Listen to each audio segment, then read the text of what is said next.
What's going on, guys? Ferocity here. Hope you guys are having a wonderful day. We've got to talk about Black Ops 7 because, man oh man, is competition a great thing. Regardless of whether or not Activision actually felt too big to fail, they are paying attention to all of the hype around Battlefield 6, and it's showing with their plans for Black Ops 7. The game hasn't even released yet, and they've already let us know what's coming, content-wise, for Season 1. They've never done that before. They like to keep their cards close to the chest. They don't like letting the community know what's coming until like a week before it launches. But not with Season 1, not with Black Ops 7, because they want you. They need you, and they understand they've got to fight for you now. It's not as simple as they're the only game on the block anymore. Battlefield is attracting fans despite some of the missteps they've had along the way. Players are going there. And Call of Duty is going to have to do a little bit more this year to get players on their game. And doing things like this, letting players know what's coming with Season 1, is a great start. I think it's fantastic that this game is launching with 16 launch maps. But what's even better is the fact that we're going to get 7 more maps before the end of Season 1. I want to remind you guys that like during MW2, Modern Warfare 2019, Black Ops Cold War, we dreamt of days like this. They're finally putting their best foot forward with this drip feed content system that they've adapted and adopted. It's taken them a while, but finally it seems that they have a plan.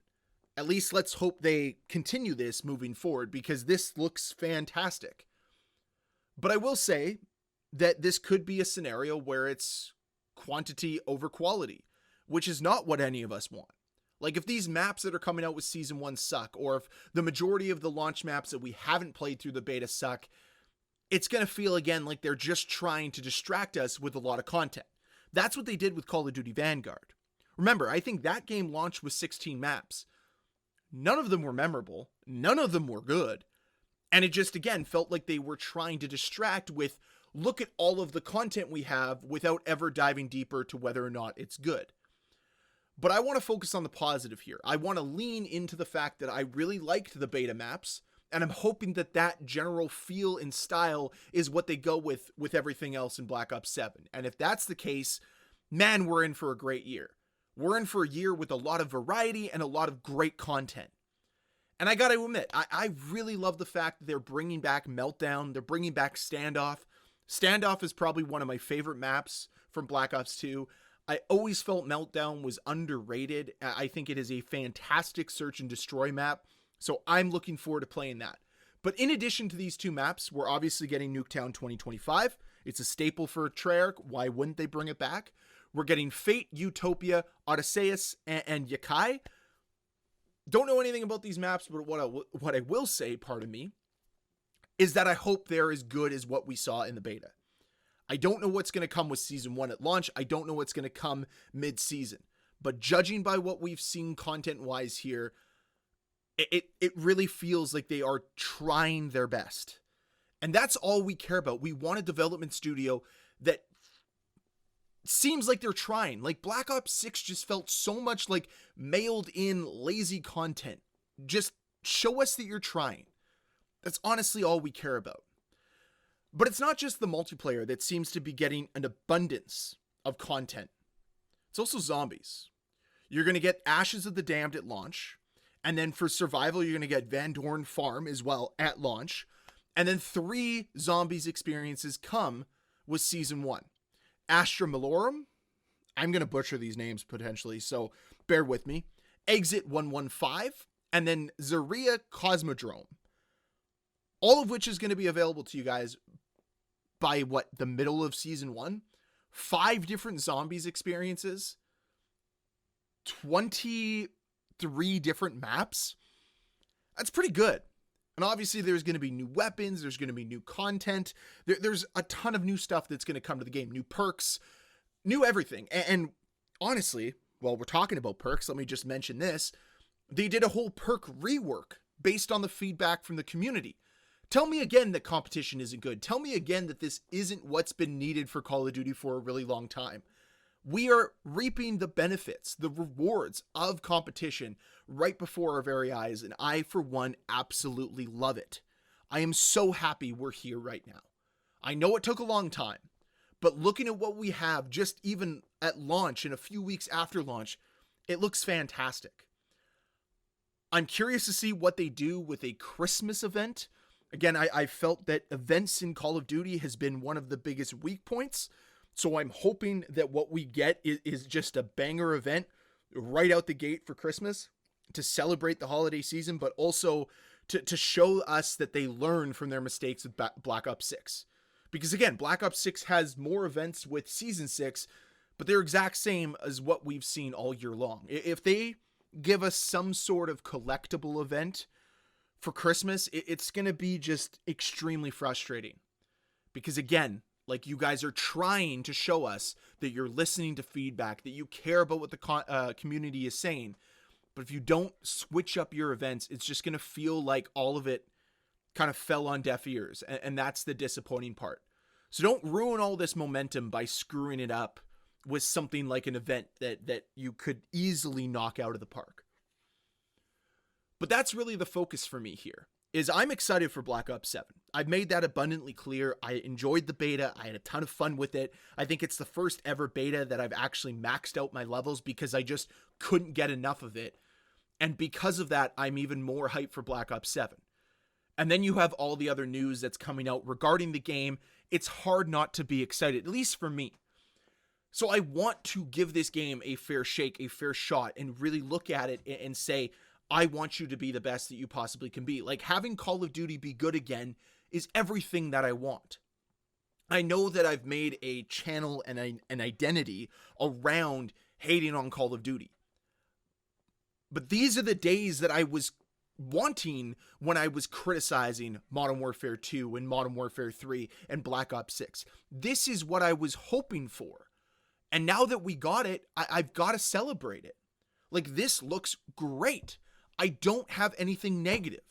Unless, of course, like I said earlier, it's another case of quantity over quality. That I will call out. But from what I've seen and what I've played so far, it really doesn't feel that way. I'm just looking forward to November 14th. I'm going to still play Battlefield 6. I'm going to enjoy playing older games as well. But knowing that Black Ops 7 is on the horizon just really excites me, because I'm looking forward to seeing what Treyarch has planned for this game, because it really feels like the shackles are gone. It feels like Activision isn't watching their every move. They're allowed to be Treyarch. Because everything I've seen from them so far, since Call of Duty Next, is more like the Treyarch that I used to know. The Treyarch during Black Ops 4, the Treyarch during Black Ops 3, the Treyarch that was remembered for creating some of the best Call of Duties. That is what I'm seeing so far. Now, I'm not going to pretend like Black Ops 6 didn't happen. And I don't think any of us should. I think we should all remember why we didn't like Black Ops 6 and push for those same issues to not creep into Black Ops 7. Allow Black Ops 7 to thrive on its own. Let it be the amalgamation or the accumulation of all that they've learned through the failure that was Black Ops 6.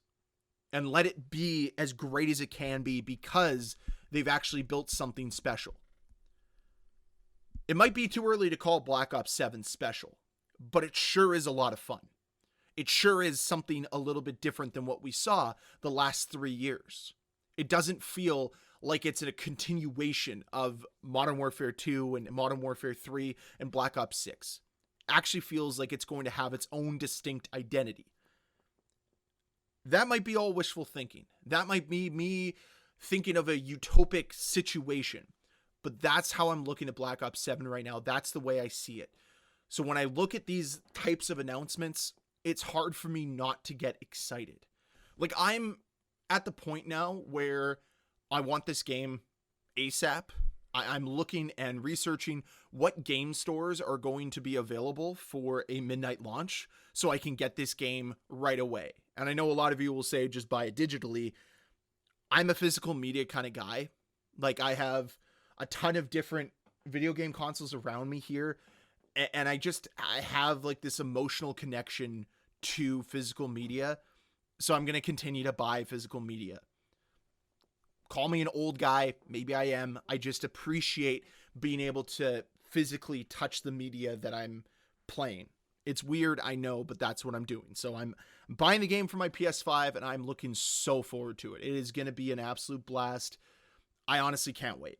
I legitimately cannot wait for this game, and I hope you guys feel the same. If you don't, that's totally fine. Like, I'm 100% understanding of people that are looking at Black Ops 7 with a critical point of view, with them being more like, hey, fool me once, shame on me. Fool me twice, or fool me once, shame on you. Fool me twice, shame on me. And they don't want to get fooled again, right? So they are waiting to see. And I respect that. I respect that. But man, I fell for it. I'll be honest. I've fallen for the marketing. I've fallen for the gameplay. I've fallen for what Treyarch's doing. I'll be really pissed off if they do a rug pull here, which is why, like, I'm going to stay away from cosmetics at the beginning of this, because yeah, I just do not want to see a rug pull. I do not want to see Treyarch or Activision flip the script on us, because it'll just make us all feel so silly, so stupid. And I just don't want that to happen, man. But that's kind of where I'm going to leave it today. I really, really am looking forward to this game. And November 14th can't come any sooner. But I don't really want to wish too much of my life away, so I will patiently wait for this game, and I will continue to let you guys know any news or notes that come out regarding Black Ops 7. So stay tuned to this channel. So if you're new here, hit that subscribe button. If you enjoyed this video, hit the like button. Thank you all so much for watching. Thank you for being here. Let me know what you think about Black Ops 7's Season 1 announcement. And yeah, November 14th. Can't wait. See you all then. Thank you again.